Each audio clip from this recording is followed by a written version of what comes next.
للمتقين ومصدق على المبعوث رحمة للعالمين اللهم لا علم إلا ما علمتنا وزدنا علما يا كريم.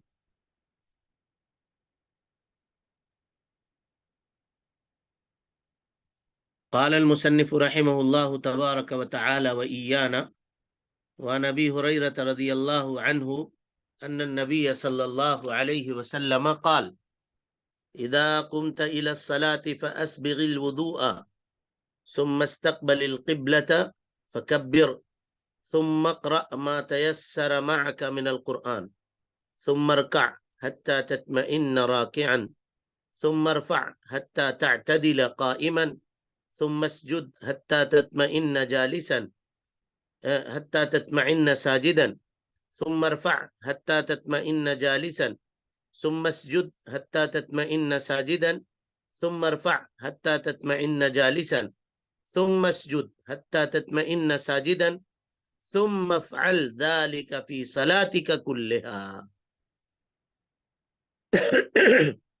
اخرجه السبعة واللفظ للبخاری. حدیث کا ترجمہ آپ کے سامنے پڑھا جا چکا ہے اور ترجمہ موجود ہے. اب ہم ایک ایک لفظ کی تشریح آپ کے سامنے کریں گے انشاءاللہ.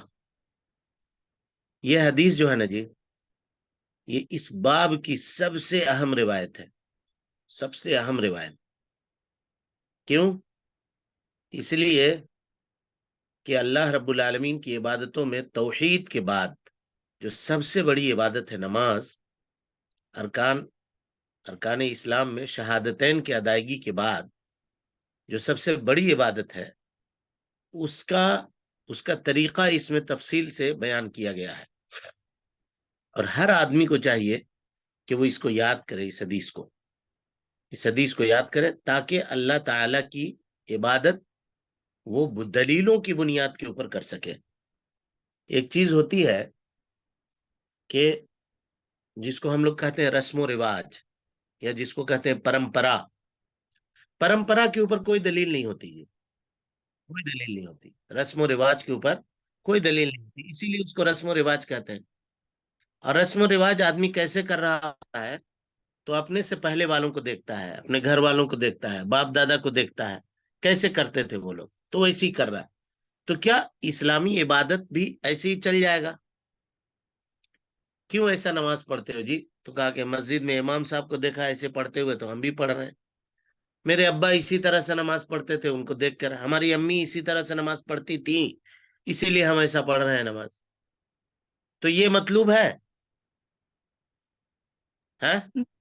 نہیں. ہاں، یہ پرمپرا ہے، پرمپرا نہیں، یہاں عبادت ہے. اور عبادتوں کی بنیاد کس پر ہے؟ دلیلوں پر ہے. آپ کیوں رکوع کر رہے ہیں آپ جانیے، کیوں سجدہ کر رہے ہیں جانیے، نماز میں کیوں قرآن مجید کی تلاوت کر رہے ہیں جانیے، کیوں اللہ اکبر کہہ رہے ہیں جانیے. اللہ اکبر کہنا اللہ سب سے بڑا، ٹھیک ہے بھائی، اس میں اللہ تعالیٰ کی بڑائی بیان ہو رہی ہے. اب اگر کوئی آدمی کہے کہ نہیں ہم اللہ اکبر نہیں کہیں گے، ہم کہیں گے اللہ اعظم، اس کا بھی وہی معنی ہے، اللہ سب سے بڑا ہے. اللہ العظیم، یہ بھی وہی اللہ اکبر ہی کا معنی ہے، اس کے اندر بھی. اللہ اجل، یہ بھی وہی معنی ہے. تو کیا ایسا ہو سکتا ہے؟ نہیں ہو سکتا. ہوگا یا نہیں ہوگا؟ وہی ہم اس میں پڑھنے کی کوشش کریں گے. اور یہ ساری چیزیں ہم کب جانیں گے؟ جب مسائل کو دلائل سے سمجھیں گے، مسائل کو دلائل سے سمجھیں گے. اسی لیے حدیثوں کو حفظ کرنا، اس کو یاد کرنا ضروری ہے، یاد کرنا اور حفظ کرنا ضروری ہے. اور جب تک آپ کے پاس دلیل نہیں ہے موجود، تب تک آپ کیسے بات کریں گے؟ بغیر دلیل کے بات کرنا شریعت کے اندر جائز ہی نہیں ہے. وہ کہیں گے کتاب میں دلیل ہے، تو کتاب میں دلیل ہے تو آپ کی خصوصیت کیا ہوئی بتانے کی؟ علم وہ ہے جو آدمی کو اس کے سینے میں محفوظ ہو، جب چاہے وہ نکال لے اور اس کو بیان کرے. بہرحال بات پھر دوسری طرف نکل جائے گی. حدیث لمبی ہے اور اس کو پڑھنا ہے ہم لوگوں کو. سارے فوائد وغیرہ جان کر کے اس کی تشریح کریں گے انشاءاللہ. خوب غور سے دیکھیے اور حدیث سمجھنے کی کوشش کیجیے. اس حدیث کا نام جو ہے نا حدیث المسی نام ہے اس کا. کیا نام ہے؟ حدیث بولے. المسی. ہاں مسی، میم سین یا، اور اس کے بعد حمزہ. مسی کہتے ہیں خطا کرنے والے، غلطی کرنے والے کو. اصل میں حافظ ابن حجر الاسقلانی رحمۃ اللہ علیہ نے، جو آپ کی اس کتاب کے رائٹر ہیں بلوغ المرام کے، انہوں نے حدیث کو شارٹ کر دیا ہے. حدیث ایسے نہیں ہے، حدیث لمبی ہے. کیا ہے حدیث؟ اس کو دیکھیے، اس کو سمجھیے پہلے. یہ حدیث ہے جہاں پہ بخاری وغیرہ میں جب آپ پلٹیں گے تو یہ حدیث جو ہے اتنی نہیں ہے جتنی انہوں نے یہاں پہ ذکر کیا ہے. اللہ کے نبی جناب محمد رسول اللہ صلی اللہ علیہ وسلم مسجد نبوی میں بیٹھے ہوئے تھے. ٹھیک ہے، مسجد نبوی میں اللہ کے نبی جناب محمد رسول اللہ صلی اللہ علیہ وسلم بیٹھے ہوئے تھے. اتنے میں ایک صحابی داخل ہوئے مسجد میں، اور داخل ہونے کے بعد انہوں نے نماز ادا کی. نماز پڑھے 2 رکعت. اس کے بعد آئے، کل جیسے بات ہوئی تھی تحیت المسجد کی، ہو سکتا ہے تحیت المسجد پڑھے ہوں یا تحیت الوضو پڑھے ہوں. پڑھنے کے بعد نبی صلی اللہ علیہ وسلم جہاں پہ بیٹھے ہوئے تھے وہاں آئے. وہاں آنے کے بعد آپ صلی اللہ علیہ وسلم کو سلام کیا. السلام علیکم یا رسول اللہ کہا. نبی صلی اللہ علیہ وسلم نے وعلیکم السلام کہا، اور کہا ارجع فصلی فإنک لم تصلی، جاؤ واپس جاؤ، پھر سے نماز پڑھو، اس لیے کہ تم نے نماز نہیں پڑھی ہے. تم نے نماز نہیں پڑھی ہے. ہاں جی، دیکھ رہے ہیں سامنے کے 2 رکعت نماز پڑھ کے آئے ہیں، اور نبی صلی اللہ علیہ وسلم کہہ رہے ہیں کہ تم نے نماز نہیں پڑھی ہے. یہ بات صحیح ہے؟ جی. بولیے. جو اطمینان سے نماز نہیں پڑھتا تو اس کی نماز نہیں ہوتی. تو اس میں کس نماز کا انکار ہے؟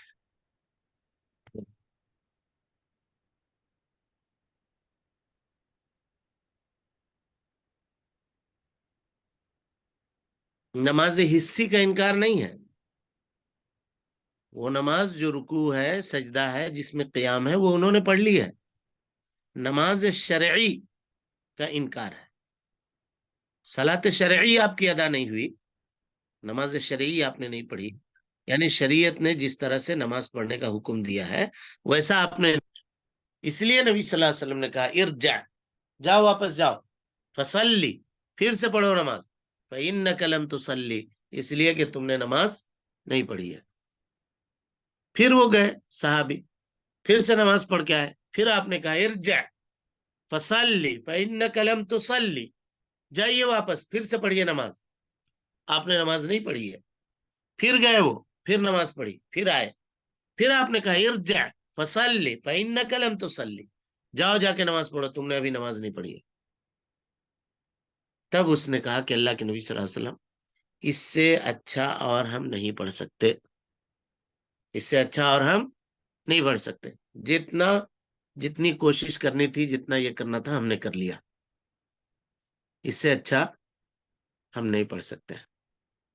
اسی لیے جو کہا نا حدیث مسیح اس کو کہتے ہیں. تو حدیث مسیح جو صحابی تھے جو نماز پڑھ رہے تھے، ان کا نام تھا خلاد ابن رافع. کیا نام تھا؟ خلاد ابن رافع صحابی کا نام تھا. ایسی نماز انہوں نے پڑھی کہ اللہ کے نبی صلی اللہ علیہ وسلم نے ان کو بتایا کہ تمہاری نماز صحیح نہیں ہوئی. اور چونکہ انہوں نے نماز پڑھنے میں غلطی کی، اسی لیے ان کو مسیح کہا جاتا ہے، مسیح کہا جاتا ہے. ٹھیک ہے، اس لیے کہ انہوں نے اپنے نماز میں غلطی کی، اپنے اجتہاد سے نماز انہوں نے ادا کیا نبی صلی اللہ علیہ وسلم کے طریقے کے بتائے بغیر. اب آپ غور کیجئے، دنیا میں کتنے ایسے لوگ ہیں جو آج نمازوں کو ادا کرتے ہیں، ان کو پتہ نہیں ہے کہ ہم کر کیا رہے ہیں. بس اٹھ رہے ہیں، بیٹھ رہے ہیں، کھڑے ہیں، نیت باندھ رہے ہیں، پڑھ رہے ہیں. ارے کر کیا رہے ہو بھائی؟ کیا ہے کیا نہیں ہے کچھ نہیں معلوم، اور کوئی بتانے والا بھی نہیں ہے. اور کوئی بتاتا ہے تو اس سے سیکھنے والے بھی نہیں ہیں لوگ موجود. کہتے ہیں کہ اب نماز بھی ہم کو سیکھنا پڑے گا.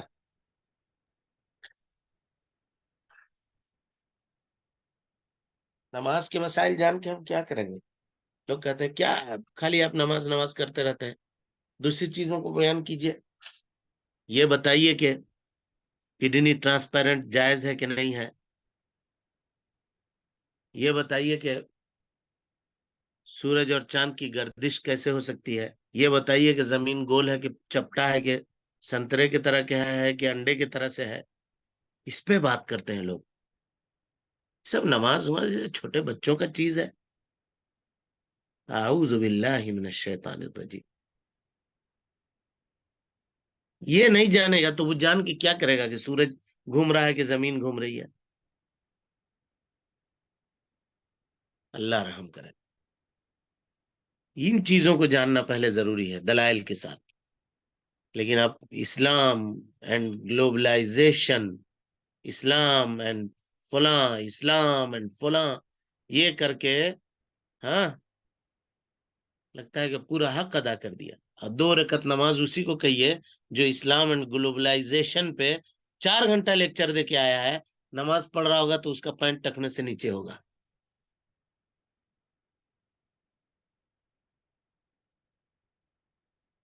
یہ حال ہے. بہرحال آج بہت سارے دنیا میں لوگ ایسے ہیں جن کو معلوم نہیں ہے اور وہ سیکھنے کی بھی کوشش نہیں کر سکتے. آپ کی ذمہ داری ہے علم کو اس کے دلیل سے سیکھیے، اور سیکھنے کے بعد اس کی تعلیم دیجیے. کم سے کم اپنے گھر میں اپنے جو ماتحت لوگ ہیں، اپنے جو بھائی ہیں، بہن ہیں، بچے ہیں، چھوٹے بھائی ہیں، بڑے بھائی ہیں، بہن کے بیٹے ہیں، بھائی کے بیٹے ہیں، بھتیجے بھتیجیاں ہیں، ان کو سکھائیے، ان کو بتائیے. یہ ذمہ داری ہے ہم سب کی. ٹھیک ہے. بلکہ انہوں نے تو نماز پڑھ بھی دی صحابی نے. آج ہم لوگوں میں بہت سارے لوگ ایسے ہیں جن کو پڑھنا تک نہیں آتا، جن کو پڑھنا تک نہیں آتا. بہرحال اللہ کے نبی صلی اللہ علیہ وسلم نے ان شخص سے، ان صحابی سے، خلاد ابن رافع جن کا نام تھا، ان سے کہا. اب بتا رہے ہیں نماز کا طریقہ، غور سے سنیے گا. کیا کہا اذا قمت الى الصلاۃ، جب تو نماز کے لیے کھڑے ہو، یعنی نماز کے لیے تو کھڑا ہونے کا ارادہ کرے تو کیا کر. نماز کے لیے کھڑے ہو تب وضو کرے یہ مطلب نہیں ہے. نماز پڑھنے کا جب تو ارادہ کرے یہ مطلب ہے یہاں پہ. اذا قمت الى الصلاۃ ای اذا اردت القیام الى الصلاۃ، نماز کے لیے قیام کرنے کا اگر تو ارادہ کرے تو فاسبغ الوضوء، پورا مکمل وضو کرو. جیسے کہ اللہ رب العالمین نے قرآن مجید میں فرمایا وَإِذَا قُمْتُمْ إِلَى الصَّلَاةِ فَاغْسِلُوا وُجُوهَكُمْ وَأَيْدِيَكُمْ إِلَى الْمَرَافِقِ، سورہ مائدہ کی آیت ہے کہ جب تو نماز میں کھڑے ہونے کا ارادہ کرے تو کیا کر، وضو کر. جیسا کہ اللہ کے نبی صلی اللہ علیہ وسلم نے بتایا ہے اسبغ الوضوء، یعنی مکمل وضو کر، پورا پورا وضو کر. اور یہ حدیث آپ کے سامنے گزر چکی ہے. اسباغ الوضو کس کو کہتے ہیں؟ پورا پورا وضو کرنا کس کو کہتے ہیں؟ اس کے تمام ارکان اور تمام مستحبات، تمام سنتوں کا، واجبات کا لحاظ رکھتے ہوئے وضو کر. ٹھیک ہے.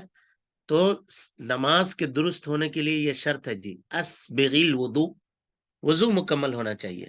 کسی انسان کا اگر وضو مکمل نہیں ہے، چاہے جتنی اچھی نماز پڑھ لے، اس کی نماز قابل قبول نہیں ہوگی. دلیل اس کی کیا ہے؟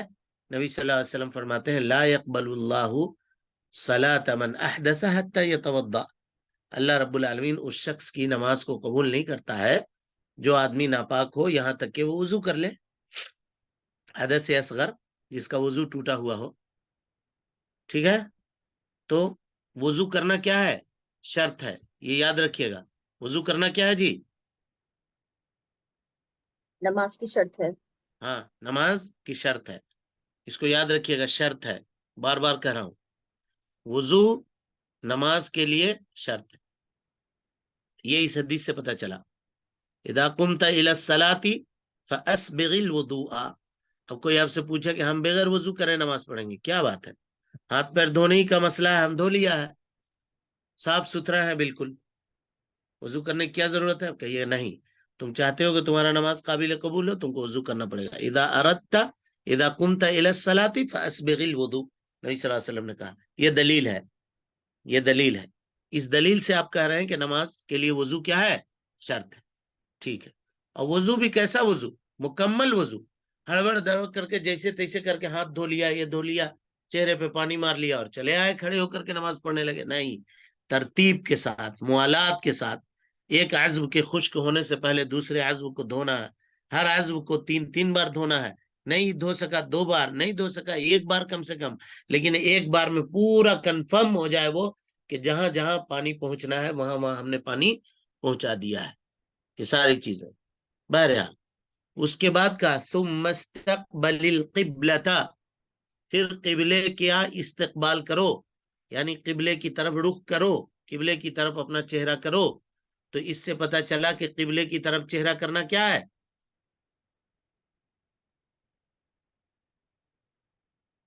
بولیے. شرط ہے.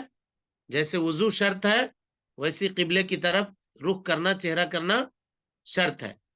یعنی نماز کے شروط میں سے ایک شرط یہ ہے کہ آدمی وضو کرے، مکمل وضو، اور اس کے بعد قبلے کی طرف رخ کرے. اور آپ کے سامنے بات آ چکی ہے کہ نوافل میں ایسا اگر سواری کے اوپر آدمی ادا کر رہا ہے تو یہ شرط نہیں ہے. اللہ کے نبی صلی اللہ علیہ وسلم سواری کے اوپر بیٹھ کر کے سفر میں نفل ادا کرتے تھے، سواری جدھر بھی چل جاتی تھی. پڑھے نا جی حدیث؟ جی شیخ. ہاں. کہا کہ ثم استقبل القبلۃ، قبلے کی طرف پھر رخ کرو. اور اس میں وہ چیز مستثنا ہے جو ہم نے آپ کو بتلایا کہ اگر کوئی آدمی سواری کے اوپر نفل ادا کر رہا ہے حالت سفر میں تو قبلے کی طرف رخ کرنا شرط نہیں ہے، نفل کے لیے کر رہے. ثم استقبل القبلۃ فکبر، فکبر، پھر اللہ اکبر کا فکبر.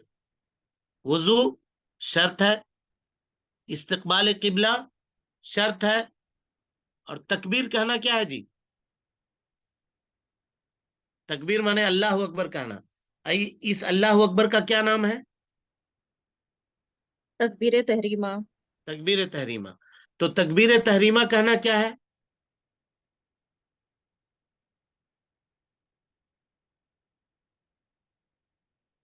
ہاں جی، کسی نے لکھا واجب ہے. بولیے کیا ہے؟ کیوں نہیں بولتے ہیں آپ لوگ؟ بولیے. میوٹ کیے ہوئے ہیں کیا سب کو؟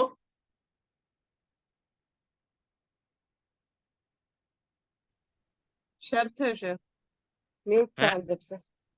شرائط شرط میں ہے، نماز میں سے شرط ہے. اور کوئی؟ فرائض کان نماز ہے، میں رکن ہے، رکن. اور کوئی؟ واجب ہے اس کا. واجب ہے. اچھی شرط بات. ہے. فرائض شرط ہے، نماز فرائض میں سے ہے شیخ. فرائض میں سے ہے. فرائض میں سے ہے. فرائض میں سے ہے. ہاں جی. کتنا افسوس کا یہ مقام ہے ہم سب کے لیے کہ زندگی میں اب کتنی نمازیں ہم لوگوں نے پڑھ لی ہوں گی، ابھی تک ہم کو معلوم نہیں ہے کہ تکبیر تحریمہ کی حیثیت کیا ہے. اللہ اکبر. یہ حال ہے امت مسلمہ کا. اور اس کے بعد یہ امت چاہتی ہے کہ اللہ تعالیٰ آسمان سے ہمارے لیے مدد نازل کرے. اس کے بعد زعم ہے امت کو کہ ہم تو عبادت کر دی اللہ کی. کیا عبادت کی؟ بتائیے تو. تکبیر تحریمہ کیا ہے؟ اس کے لیے کتنے اقوال آ گئے ہمارے پاس. اور جو لوگ خاموش رہے ہم تو یہی سمجھیں گے کہ ان کو یہ بھی ہے کیا. اب آپ یہ بتائیے، جب ہم کسی چیز کو متعین نہیں کریں گے کہ اس کی حیثیت کیا ہے تو اسی پر نہ غلطیوں کا دار و مدار ہے.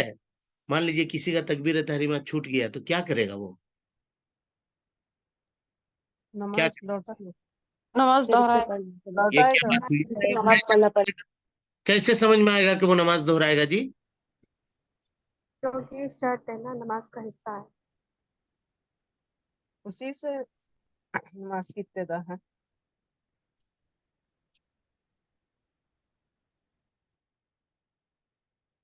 کیا دلیل ہے کہ اس سے نماز کی ابتدا ہے تو وہ دہرائے گا؟ ابھی یہ جو حدیث میں بتایا جانا ہے جب تم قبلہ رخ ہو جائے تو تکبیر کر دو. جن لوگوں نے کہا شرط ہے ان کا جواب غلط ہے. جن لوگوں نے کہا واجب ہے ان کا جواب بھی غلط ہے. جن لوگوں نے کہا رکن ہے ان کا جواب صحیح ہے. ٹھیک ہے، اچھی بات ہے. اب ذرا یہ بتائیے کہ رکن میں اور شرط میں کیا فرق ہے؟ رکن میں اور شرط میں کیا فرق ہے؟ کیا آپ کہا، یعنی ہم نے کہا کہ شرط ہے، استقبال قبلہ شرط ہے، لیکن تکبیر تحریمہ کو کہہ رہے ہیں کہ رکن ہے. کاہے کو؟ اس کو بھی شرط کہہ دیتے. پھر یہ رکن الگ سے ایک لفظ کیوں لائے اس میں؟ رکن چھوٹنے سے نماز کو دہرانا ہوگا استاد، اور کیونکہ وہ نماز کا ایک حصہ اور شرط چھوٹنے سے وہ نہیں سر، الٹا بول رہے ہیں. شرط چھوٹنے سے نماز کو دہرانا ہوگا، رکن چھوٹنے سے نماز ہو جائے گی پر سجدہ سہو یا کچھ اس کیا طرح سے. واہ، نہیں نہیں رکعت دہرانی پڑتی ہے یہ نا. اگر رکن چھٹے تو دہرانا پڑتا. رکن کے بغیر ایک نماز کا حصہ ہے وہ، اس کو بس رکن کے بغیر عبادت باطل ہو جاتی ہے. بس کیجئے، ہو گیا، سمجھ میں آ گیا. بس اگر کوئی آدمی وضو نہیں کیا، سیدھے آیا، ناپاک ہے یعنی وضو نہیں ہے، سیدھے آیا مسجد میں، کھڑے ہو گیا نماز پڑھنے کے لیے گھر میں، کیا کہیں گے؟ اس کی نماز ہو جائے گی؟ نہیں نہیں ہوگی. نہیں ہوگا. کیوں نہیں ہوگی؟ شرط موجود نہیں ہے. شرط وضو موجود. شرط میں ہے، وضو ہاں، شرط نہیں کیا.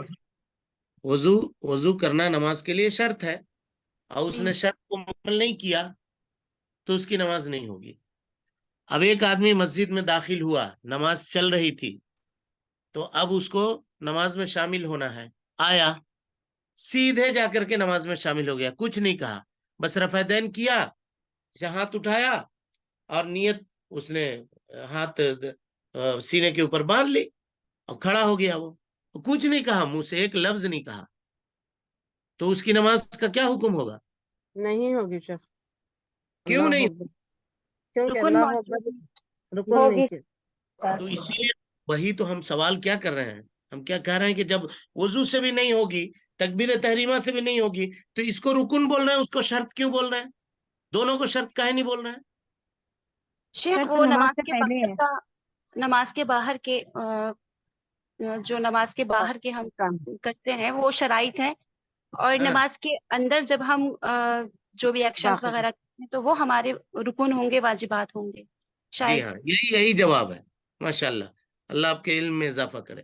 دیکھیے، وہ چیزیں جس کا تعلق خارج نماز سے ہے، نماز کے کام میں سے وہ نہیں ہے، تو اس کو شرط کہیں گے.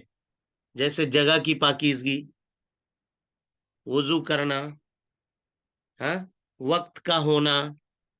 ظہر کے نماز کے لیے وقت کا ہونا شرط ہے، اس وقت کوئی ظہر پڑھے گا تو نہیں ہوگا. اسی طریقے سے کپڑے کا پاک ہونا، اسی طریقے سے وضو کا ہونا، یہ سب شرط ہے، کیونکہ ان کا تعلق نماز کے باہر سے ہے، نماز کے اندر کا کام نہیں ہے یہ.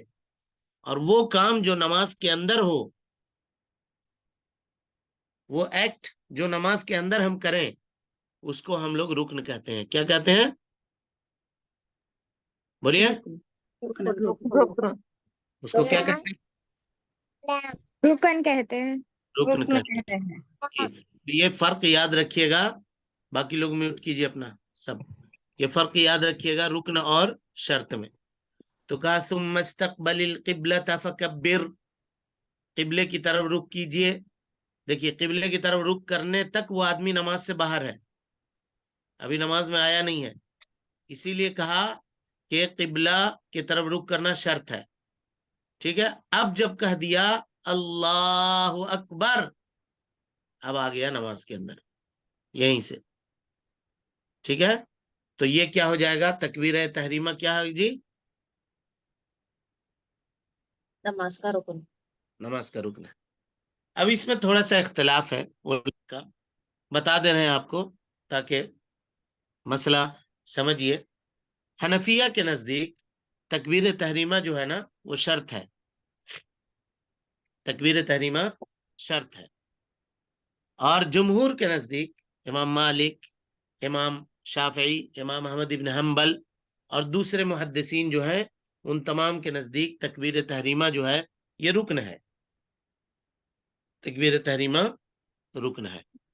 تو کچھ لوگوں نے کہا کہ چلو یہ خلاف لفظی ہے، اس سے کوئی بہت بڑا معاملہ ڈیپینڈنٹ اس کے اوپر نہیں ہے، تو اگر کوئی شرط کہتا ہے تب بھی چلنے دو، اور کوئی اگر رکن کہہ دے تو تب بھی چلنے دو، کوئی مسئلہ اس میں نہیں ہوگا، کوئی مسئلہ اس میں نہیں ہوگا. لیکن کچھ علماء نے کہا کہ نہیں، اس کو رکن کہنا پڑے گا، کیونکہ اگر اس کو شرط مانیں گے تو تکبیر تحریمہ کو خارج صلاۃ ماننا پڑے گا. تکبیر تحریمہ کو خارج صلاۃ ماننا پڑے گا، یعنی وہ نماز سے باہر کی چیز اس کو ماننی پڑے گی، جبکہ وہ نماز کے اندر کی چیز ہے. اور اس کے اوپر بہت سارے مسائل کا دار و مدار بھی ہے جس کا ہم ذکر یہاں پر نہیں کریں گے ورنہ باتیں لمبی ہو جائیں گی. بہرحال ثم کبر، تکبیر تحریمہ کہو. تو تکبیر تحریمہ کیا کہے گا جی؟ کیا کہے گا؟ اللہ اکبر. کیا کہے گا؟ اللہ اکبر، یہی نا؟ جی. ہاں. اگر یہ کہے اللہ اکبر غلط ہو جائے. اکبر میں الف لام لگا دے تو غلط ہو جائے گا. اکبر کیا ہے؟ بڑا. اکبر کا معنی ہے سب سے بڑا تفصیل کا صحیح. اس میں تبدیل ہے استاد. اس میں تفضیل ہے. اور اس میں تفضیل میں کیا معنی ہوتا ہے؟ سب مبالغے سے بڑا. زیادہ، بہت زیادہ، ہیں؟ بہت، سب سے بڑا مطلب. سب سے بڑا، یعنی یہاں مقابلہ ہوتا ہے نا. دوسری اسم سے، ایک اسم کی دوسری اسم سے. مقابلہ ہوتا ہے. تو جی. کہنا ہے آپ کو اللہ اکبر، اللہ سب سے بڑا ہے.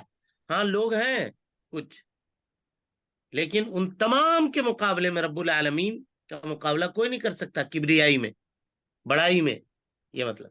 اور اگر اللہ اکبر الف لام پہ لگا دیں گے اگر اکبر پر تو کیا معنی ہو جائے گا جی؟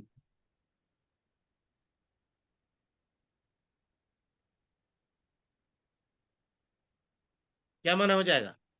اللہ بڑا ہے. ہاں، کیا معنی ہوگا بولیے؟ حسر ہو جائے گا، اللہ ہی بڑا ہے، اس کے علاوہ کوئی نہیں ہے. اکبر اگر کہیں گے بغیر الف لام کے تو کوئی ہے کبیر ہے، کوئی اور ہے، کوئی اور ہے، لیکن ان تمام میں اللہ تعالیٰ اکبر ہے، یہ صحیح ہوگا. اور اگر اللہ اکبر کہتے تو اللہ ہی بڑا ہے، تو تفضیل کا معنی نہیں آئے گا اس میں. اور جب تفضیل کا معنی نہیں آئے گا تو ایسا کہنا درست نہیں ہوگا. امام شافعی رحمۃ اللہ علیہ کے نزدیک یہ جائز ہوگا، باقی ائمہ کہتے ہیں کہ یہ چیز جائز نہیں ہوگی چونکہ اللہ تعالیٰ نے اس میں تفضیل کہا ہے. ٹھیک ہے، ہو گیا یہ بات. کیا کہنا ہے؟ تکبیر کہیں گے تو کیا کہنا ہے؟ اللہ اکبر. اللہ اکبر، اللہ اکبر. ٹھیک ہے. امام ابو حنیفہ رحمۃ اللہ علیہ کہتے ہیں کہ ہر وہ لفظ جو اللہ تعالیٰ کی عظمت، اس کی کبریائی، اس کی بزرگی کے اوپر دلالت کرنے والی ہو، تکبیر تحریمہ میں اس کا استعمال کر سکتے ہیں. جیسے کوئی آدمی فارسی جاننے والا نماز شروع کرنے سے پہلے کہے خدائے بزرگ، تب بھی اس کی نماز ہو جائے گی. کوئی کہے اللہ اجل، اس کی نماز. کوئی کہے اللہ کبیر، اللہ اعظم، اللہ اعز، تب بھی اس کی نماز ہو جائے گی. کس کے نزدیک؟ کس کے نزدیک جی؟ پھر بولتے نہیں. حنفی. حنفیہ کے نزدیک. لیکن جمہور کے نزدیک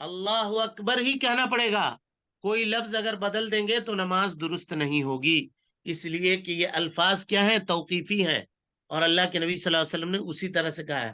حضرت براء ابن عازب رضی اللہ تعالیٰ عنہ کی روایت ہے کہ اللہ کے نبی صلی اللہ علیہ وسلم نے مجھ کو سونے کی دعا سکھلائی. بستر پہ جب ہم جائیں سونے کے لیے تو دعا سکھلائے. کس کو؟ براء ابن عازب کو. لمبی دعا ہے، اللہم وجہت وجہی الیک والجأت ظہری الیک، ہے نا، دعا ہے یہ. اس کے بعد کہا آمنتو بکتابک الذی ارسلت وبنبیک الذی آمنتو بکتابک الذی انزلت وبنبیک الذی ارسلت. تو براء ابن عازب کہتے ہیں کہ نبی صلی اللہ علیہ وسلم نے کہا وبنبیک الذی ارسلت، اور میری زبان سے جو جملہ نکلا وہ یہ نکلا وبرسولک الذی ارسلت. ہم نے یہ بدل دیا تو نبی صلی اللہ علیہ وسلم نے کہا نہ، رسول نہیں کہو، ہم جو کہہ رہے ہیں وہ کہو. ہم کیا کہہ رہے ہیں؟ کہا کہ نبی، تو کہو آمنتو بنبیک الذی ارسلت. دیکھا آپ نے، یہ ہے اتباع. جو لفظ جہاں استعمال کیا ہے اس کو وہی استعمال کریں گے. ہم اپنے مرضی سے اس میں چینجنگ نہیں کر سکتے، اگرچہ وہ معنی صحیح ہو رہا ہو، اگرچہ وہ معنی صحیح ہو رہا ہو. اس کو کہتے ہیں توقیفی. کیا کہتے ہیں؟ توقیفی. اس میں ہم خود سے نہیں ملا سکتے. اور توقیفی کے مقابلے میں دوسری چیز آتی ہے اصطلاحی. اصطلاحی کا معنی لغت والوں نے مقرر کیا ہے، اور توقیفی کا مطلب یہ اللہ تعالیٰ نے مقرر کیا ہے، اللہ رب العالمین کی جانب سے. اس میں ہم کچھ کم و بیشی نہیں کر سکتے ہیں. جیسے ہم کہیں گے کہ نماز کی رکعتیں یہ اصطلاحی ہے کہ توقیفی ہیں؟ جی